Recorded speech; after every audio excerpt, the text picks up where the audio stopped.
Shruti, welcome to Paisa Vaisa. Thank you so much for doing this for our listeners. Hi Anupam, I'm glad to be here. Great. So let's start with a brief introduction to first Arihant Capital. It's among those listed financial services company which is listed, I think, both on the Bombay Stock Exchange and National Stock Exchange. And it's almost, I believe, 20, 30 years old. And an introduction to yourself. Let's start. Sure. So, as you mentioned, Arihant is a listed financial services company. We've been in the business of helping investors meet their financial goals since over 30 years now. We are into institutional broking, retail broking, insurance broking, mutual fund investments, fixed income investments, basically all spectrum of investment products so a person can kind of create a well diversified portfolio. As for me, I have been in the finance industry for over a decade now. I started my journey as a research analyst, and then I moved into mutual fund distribution, progressed towards fintech. Apart from my 9 to 5 finance professional job, I'm also a sustainable influencer. I blog on Style Destino, where I talk about sustainable living, vegan lifestyle, and also help people make sustainable investments. Wow, that's a lot of things to do in your day job and after that. So let's talk about sustainable investing as a concept. When did it start globally? When, if at all, it's there in India? Walk our listeners through that. Sure. So sustainable investing has literally, skyrocketed in the last few years globally, and it's just starting to, come in the topics in India as well. But it's not really a very new concept. If we talk about sustainable investing, it came into picture back in the late 50s, early 60s, wherein it was coined as socially responsible investing, wherein investors kind of, eschewed the idea of investing in companies which were exploiting people or which were into specific industries like tobacco, alcohol, or weapons. So the idea has been there for a while now. In the last few years, the term has been recoined back in 2015 as ESG, which is more broad than socially responsible investing. And in India, the first ESG fund actually happened back in 2018. SBI launched its first ESG fund, and ever since then, the conversations have been there. But I think there's a long way to go for India compared to how ESG and sustainable investing is taking shape in the developed markets like US, Germany, or UK. Very interesting. So we've got sustainable investing, you've got SRI, which is socially responsible investing, and then you've got ESG. I don't know what's the umbrella term, but if you could just help us understand this a little bit deeper, what are the specific aspects? In the previous answer, you said that this is something that avoids things that are harmful to human beings, could be tobacco, alcohol, exploitation of resources. Let's talk about the positive side. Where does the money go when you invest in this, and if there's anything that our listeners need to understand in terms of the differences between sustainable, socially responsible, ESG, or are they all the same? Okay, oops. Those are a lot of questions. I'll try to answer in my best capacity. Mhm. So basically, so let's talk about sustainable investing first. So sustainable investing is like a more broad spectrum, wherein it includes everything that you mentioned, right, from your impact investing to socially responsible investing to ESG investing and even ethical investing for that matter. So the concept of sustainable investing is there's more to investments just more than profits. So obviously, profit is a natural thing, and without making profits, nobody would want to make an investment. But one needs to look at more than just profits when they are making an investment, and that includes your environmental, social, or governance aspects. And that's what sustainable investing is about. Now, when we talk about social responsible investing, SRI, which has been one of the first, spectrums of sustainable investing, which came back in 60s. So, socially responsible investing is more towards, eliminating industries or companies which are doing certain things which may not align with a person's values or the organization's value which is investing in. So it's more about exclusion, whereas impact investing is more about not just making profit but having a measurable environmental or positive impact towards the society as well. So impact investing is more positive, socially responsible investing is more exclusion. And when you talk about ESG, it's slightly more wider, because when you are doing a ESG investment, so like any other investment, when you make an investment, you kind of evaluate different things, whether the company, how much revenue the company is making, what kind of profitability it has, what is the future of the company. But when you talk about ESG, it adds an extra layer of environmental, social, and governance to it as well. So that's how the ESG kicks in picture. And if you actually look at it, it's not just about doing good for the people, but ESG makes sense because if you're investing a company which is violating labor laws or which is kind of polluting the societies it is working in, ultimately in the longer run the investors are going to bear a brunt of their investments, because those companies will either be levied fines or they will be taken up negatively by the consumers or the society as a whole. So ESG is like something which every investor should look at whenever they are making any kind of investment. It makes more sense.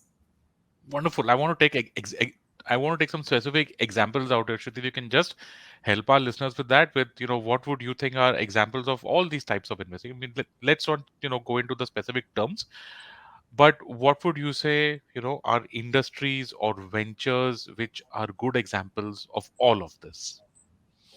So I would say renewable energy companies, which have the right labor laws in place within the company and which are implementing all sorts of uh, you know uh, uh, practices which are good for their employees as well, would be a very good example of ESG investing. Because renewable energy is the future. We know, the COP27 is actually going on right now, and the countries have to meet their Paris Climate Agreement. So given that as a backdrop, government is actually pushing for renewable energy and even things like electric vehicles. Right, there's a push towards EVs. We know it's been there for a few years, and especially now it has reached down to the retail level. Electric scooters, electric rickshaws, electric cars are like really the talk of the town. So EV is the future, renewable energy sector is the future, and they kind of tick all the boxes.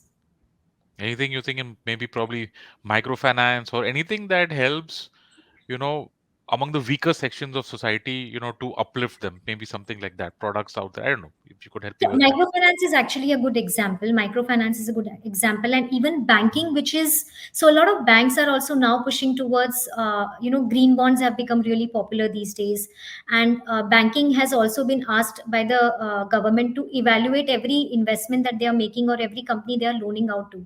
So, are those if those come in picture, banking becomes a very good example of ESG too. But in the banking industry we know that banks are not just right now financing ethical companies. They have to maintain their books, they have to grow their revenues, they have to take care of their bottom line, top lines. So although technically they should be, but reality it's not yet. Nice. So, folks, we've done a few episodes on ESG. You can just catch up with that. I remember we had done something with Coil Ghosh of S&P. We've done a lot of other things. You might want to catch up on a few older episodes, but we're going to take a small break out here. When we come back, we're going to make this investment specific and talk about specific products that you can invest in if you believe in ESG, SRI, sustainable investing, and all of that right after this short break. Hey everyone, it's been another great week on the IVM Podcast Network. On Vartalab, Akash and Naveen are joined by Sushant Divgikar, aka Rani Kohinoor. They talk about queer representation in the film and TV industry and how Sushant got the chance to be a part of the international show Queen of the Universe. We have a brand new show. It's called Page 10. The show has panelists discussing some piping hot topics from politics to current affairs and much more. This week, Abbas, Jalasmi, Meghnad and Nikhil discuss about the FIFA World Cup, Jama Masjid banning the entry of women alone and much more. New episodes out every Monday. On this round is on me, Gauri Devidayal welcomes the CEO of Now Spirits, Anand Virmani. He walks us through the history of gin in India and the world. And on Explain Like I'm 10, Meghnad is joined by Anushka Shah, founder of Civic Studio and IVM social media head for Aromane, to discuss about what exactly is content. Once again, do not forget to visit our merch store on ivmpodcast.com. Y'all can find some really cool and exciting stuff over there for you and your loved ones. Do follow us on social media. We are at IVM Podcast on Twitter, Facebook, Instagram and LinkedIn. If you like our shows, then do spread the word. It really helps us a lot. And of course, do not forget to rate and review our shows on whatever platform you are listening to them. And do check out youtube.com/IVM Podcast for all our video shows. And finally, we would like to thank our sponsors this week, Bumble, Kotak Privilege Program and HDFC Mutual Fund. Thank you so much for making this possible. And welcome back. Shruti, you've written a post on the Arihant blog, Arihant Capital blog, where you said, it's very interesting. You said that Indian companies have to catch up when it comes to the ESG disclosure, something that we've spoken about on other episodes also. Indian companies are lag a little bit behind. And you said that according to CRISIL, only 1 in 5 Indian companies reported their scope 1 and scope 2 greenhouse gas emissions. I think I'm a little bit lost out there. What is scope 1 and scope 2? Can you walk our listeners through what exactly is this, maybe what this means, and where India lags specifically? So, like I said earlier, globally ESG has become really important, and a lot of government regulations have come in picture in those countries wherein companies have to make specific disclosures regarding each of the factors from E, S to G. Right? When it comes to India, these regulations are just kicking off. Like very recently, SEBI introduced this law wherein top 1,000 market capitalization companies have to have a sustainability report as part of their general disclosures when it comes to annual report. So this is something which is very very new to the country, and in fact, even though the companies are would make ESG disclosures as SEBI mandated, there's also very much there's no standardization as to ESG ratings or ESG disclosures. So government is now taking steps to make sure that ESG ratings are disclosed properly by the companies. And your question was, why is India lagging behind? Because of two reasons. So globally, the movement started for two reasons. One, because there was a lot of activism from NGOs and environmental groups and labor right groups for companies to disclose how and where they are making their products. Are they adhering to all the necessary regulations? What are their environmental practices? So a lot of these activists are also sitting on boards of some of the top companies, forcing these companies to take the right steps towards ESG and also disclose whatever they are doing, good or bad, however it is. So that kind of pressure has kind of made sure that these companies are now way more transparent than they were probably 2 decades or 15 years back. Also, the second thing is sustainability has become a very important topic among each and every individual today. And when you kind of when you're trying to reduce your plastic waste, when you're trying to do good to the planet, you also want to make sure that your values are aligned with all your investments as well. Like on one hand, you are trying to live a minimalistic lifestyle to reduce your carbon footprint, but if on the other hand you are kind of investing and funding in a company which is going on with the emissions and exploiting people, then kind of that is not aligned. So a lot of people in the West have realized that, and they have started demanding companies to kind of make those kind of disclosures. So this pressure has resulted in companies being more transparent abroad, coupled with the government regulations that are present in those countries. In India, I think ESG is more manage I would say fund manager pushed than a demand which has directly come from the consumers. So the companies are now required to do their ESG disclosures because of the rule that SEBI has put in, and right now it's only valid for the top 1,000 companies by market cap, but I'm sure eventually it will drain down to other companies as well. So proactive companies which have actually always been into ESG, who believed in strong governance like Infosys or Mahindra, for them things are really easy because they've been making some sort of disclosures even in the past, and it's just a natural extension to their disclosures. But a lot of other companies don't know what they're doing, and they have to kind of adhere to this. So I think this will follow in practice, but the government really has to push in and make sure that we have the right regulations, and I think that's only how the shift can come in. So the shift has to come from the government, from the activist, and also from you and me as an investor and as a consumer. Very interesting. I want to spend the rest of this episode now talking exactly about that, the investment angle to ESG, SRI, whatever that we've been talking about. So first, in the previous part of this episode, we spoke about a specific mutual fund. I think it was SBI or something. So can you just give a list of the specific investment products at a retail level that any of us can invest in? I believe that there are quite a few of these. I think mutual funds that are there now, mutual fund schemes that are now there in India. Just walk us through a few of these. So we have around 9 ESG funds in India at the moment, which are general mutual funds, and there are also ETFs. So you have Mirai ETF, which is listed on both NSE and BSE. So if you already have a trading account and you are investing in stocks or trading in stocks, you can actually just go and look for Mirai ESG ETF, and you can click and buy the fund. So that's the easiest way to do it. The second option is you can invest in mutual funds directly if you don't want to go for a ETF, if you don't have a demat or a trading account, or you're generally more comfortable with mutual funds. So there are 8 other mutual fund schemes which have ESG funds in particular, which are the best way to invest. Uh, if you are a retail investor who likes to take a more hands-on DIY approach to investing, you could actually even look at the ESG ratings given by CRISIL or companies like Sustainalytics, and look for companies which are rated high on ESG, and then you can kind of go and do the basic analysis which any investor needs to do in terms of going through the financials of the company. So, if you are taking a DIY approach, a rating agency would be a good start to kind of first identify the companies which are rated high on ESG score, and then kind of do your own research about how good they are as a fundamentally or technically as investments. And the second option is mutual funds. So you have 9 mutual funds, mix of mutual fund and ETF. You mentioned about retail investor, but if somebody is a HNI who has like a bigger corpus to invest in, you also have a AIF in the country. It is the first and I think the only AIF which is by Avendus. So it is Avendus ESG fund, but you need a minimum ticket size of 1 crore.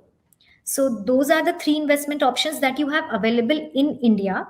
But obviously, there are a lot many ESG funds abroad, as well as companies which are well rated on ESG factors and which are good investment options, which you could kind of invest through a lot of platforms which offer international investment options in the country right now. Yeah, I was actually just going to come to that. So, two questions for you here, kind of mixed. One is, where do these companies invest in from a domestic scenario?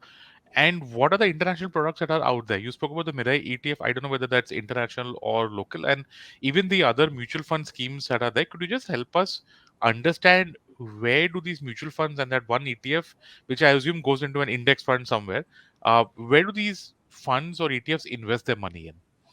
So all the funds that I've mentioned right now are basically India-centric funds. So all the money that invests, that goes into this funds is basically invested in companies which are listed in India, and they have their own screeners for identifying companies which are high on ESG score and which are good investments. But to be honest, once you look at the portfolio, I wouldn't say there is a much difference right now in the portfolio of a ESG fund or a typical diversified fund, for the very reason that in India you don't have too many companies which are which are working in the green economy or are into sustainability and are listed. The options are very narrowed down.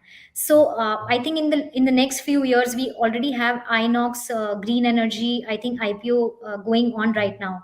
So I hope that we will have more such IPOs in the future from companies which are focused in this sector, and the spectrum of investments for the Indian investors would increase when it comes to companies which are into sustainability and green economy.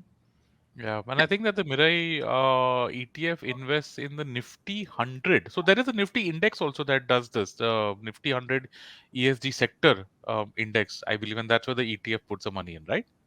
Right. So they do in Nifty 100, but then they kind of identify companies within the Nifty 100 space which are rated high on ESG. So Okay. they might kind of take down a few companies from the Nifty 100 Ah, basket which are poorly ranked in the ESG space. and play around with the balance of their own ETF. Okay. Absolutely. Any, any idea about the price performance of these investment products here for the retail investors?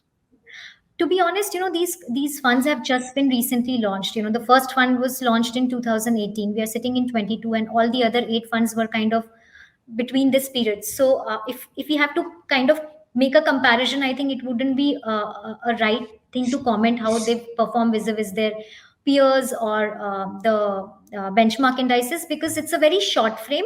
Having said that, it's a mixed basket. There are funds like Quant ESG fund which has outperformed the Sensex and Nifty considerably. There are a few which are at par, some are which have underperformed. So it's a mixed basket, but I think we need to wait a little bit more to kind of comment on the performance, because 2 years is a very 2 to 3 years is a very short horizon to compare mutual funds based or comment on mutual funds based on their performance. We need to give them at least 5 years of Yeah. track record. So, yeah, that's where do you see this going? And I want your perspective on both the private investing space, because I know that in the the private equity and venture capital business, impact investing is a big thing.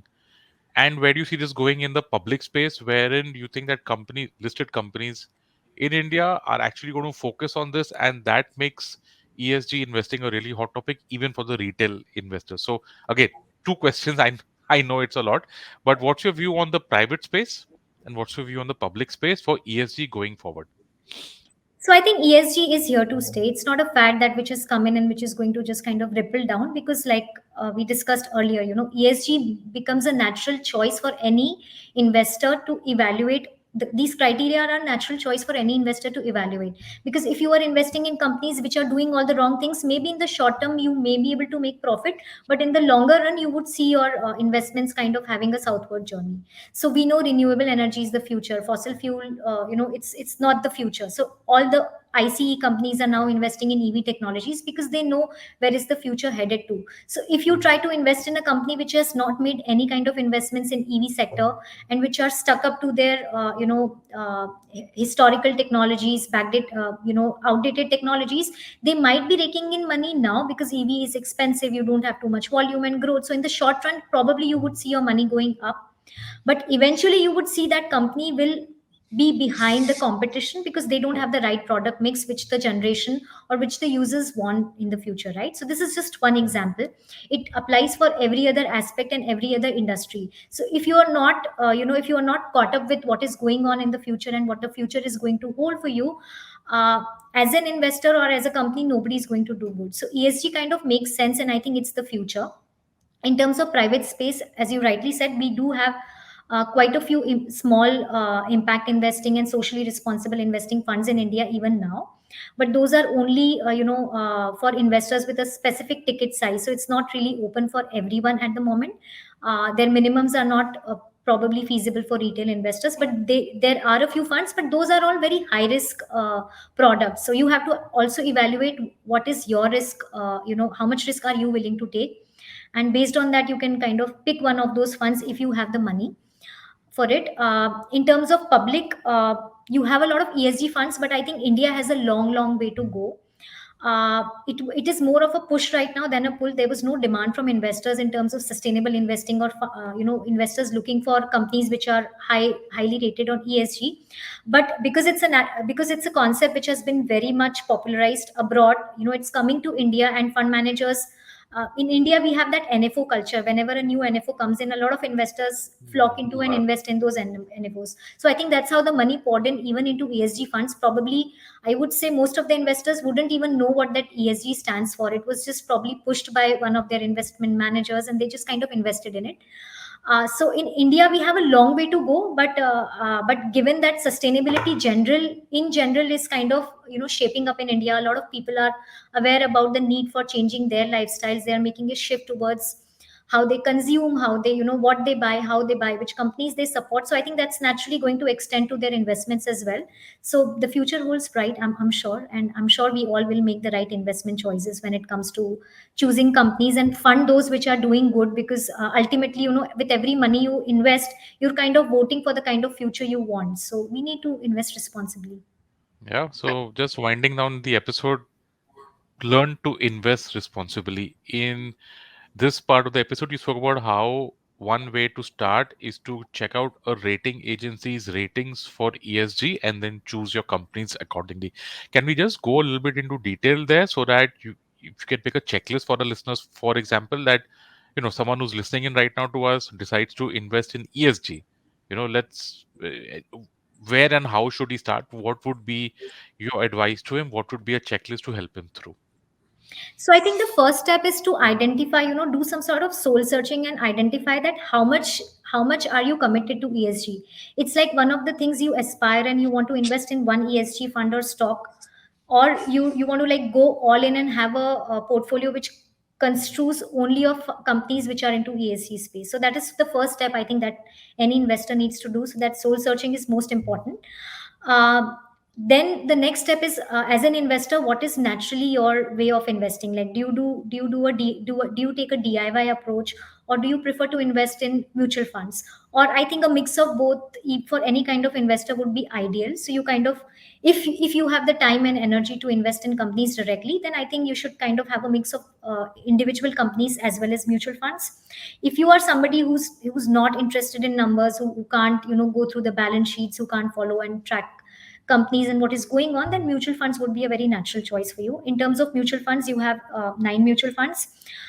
You can sit down, have a look at the funds which are available to you, compare the performances, and look at the portfolio of the companies. Are they biased long term, sorry, in the large cap, mid cap, or small cap?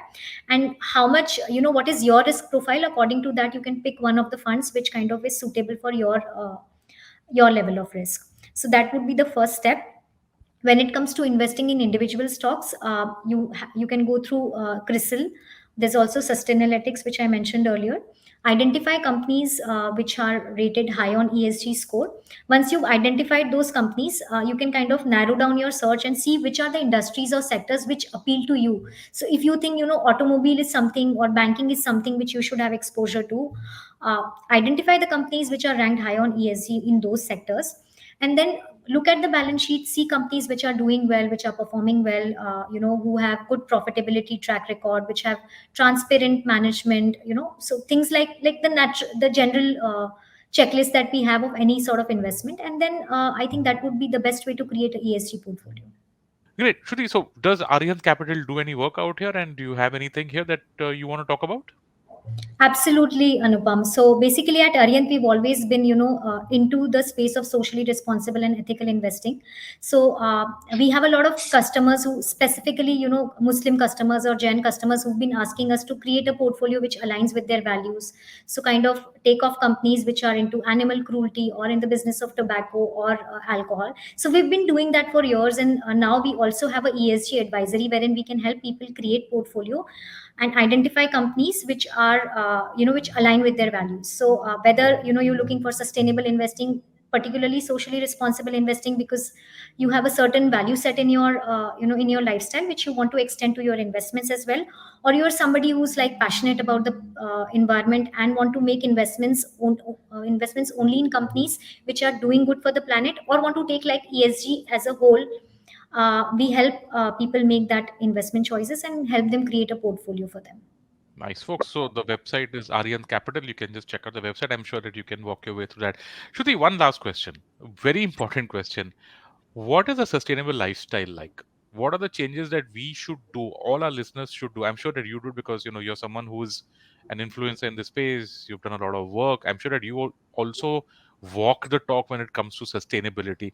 Just a few things that we do in our daily routine that could help this planet move more towards sustainability, as compared to whatever we've been doing that has really corrupted the planet a lot. Your tips out here for our listeners. Absolutely. So there are three things I think where we can all start. So plastic is one of the biggest offenders when it comes to planet.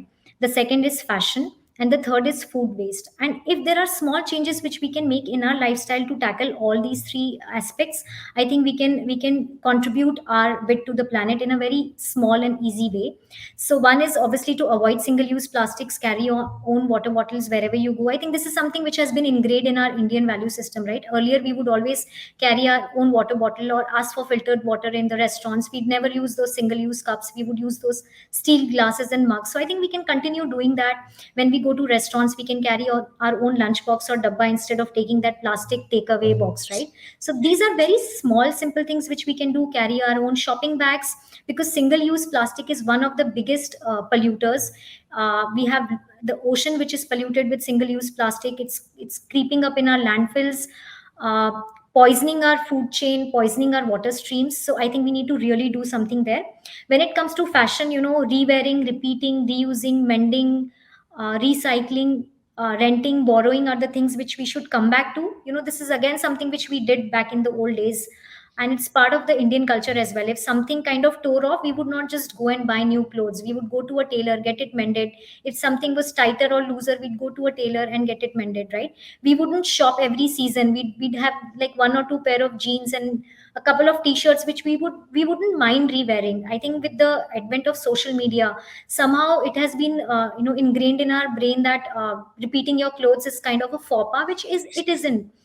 I consider it very much like investment. When you go and buy a pair of shirt or a pair of trousers or whatever it is, you kind of invest a lot of time. I mean, money is one thing, obviously you have to spend money, but you also invest a lot of time and energy in picking that one outfit. We look around stores, try out a few clothes, and then pick that one shirt. So I think you would make the most ROI on your shirt when you wear it as much as you can and until it kind of wears off. And why not? Because you've made that investment, so you should kind of get ROI on that investment. So this is something which we need to bring back. For special occasions these days, we just go and buy a new outfit and it's just worn once or twice, and then kind of either we give it away or it's just kind of sitting in our closet unused. Instead of that, can we go and rent or borrow from somebody the outfit? So these are small things which we can do. The third was food waste. I think eating seasonal and local and supporting our local farmers and eating organic is the best thing that we can do for the planet and also for our health. Plant-based foods has been known to be great for your health, and it has the lowest carbon emissions. When we eat meat or consume dairy, meat and dairy is one of the biggest offenders of greenhouse emissions, because a lot of carbon footprint is generated when you produce meat, because you have to involve in animal agriculture, and all those things have a lot of impact on the planet. So switching to a plant-based diet, eating local, seasonal, and supporting the local farmers, these are like really simple things we can do to help the planet. Wow, look at that. Managed to get in sustainability and making this planet a better place into investing on Paisa Vaisa. Thank you so much.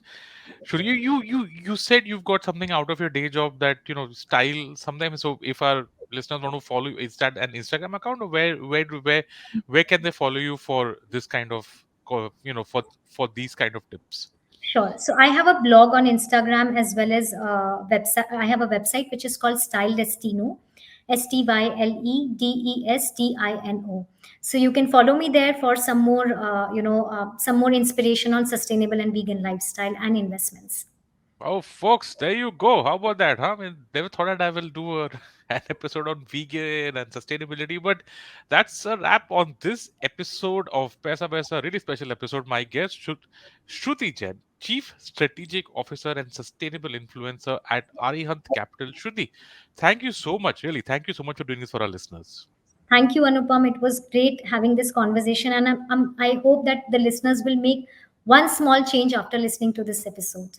And if all you listeners do it together, imagine what a difference that can make to our planet. Folks, on that note, very positive note, that is a wrap on this episode of Paisa. But thank you for listening in, folks. If you like this podcast, don't forget to check out our other episodes and subscribe to our YouTube channel where you get all our video episodes. You can check out other interesting podcasts on the IVM network. You can listen to us on the IVM podcast app or ivmpodcast.com. You can also follow us on our social media.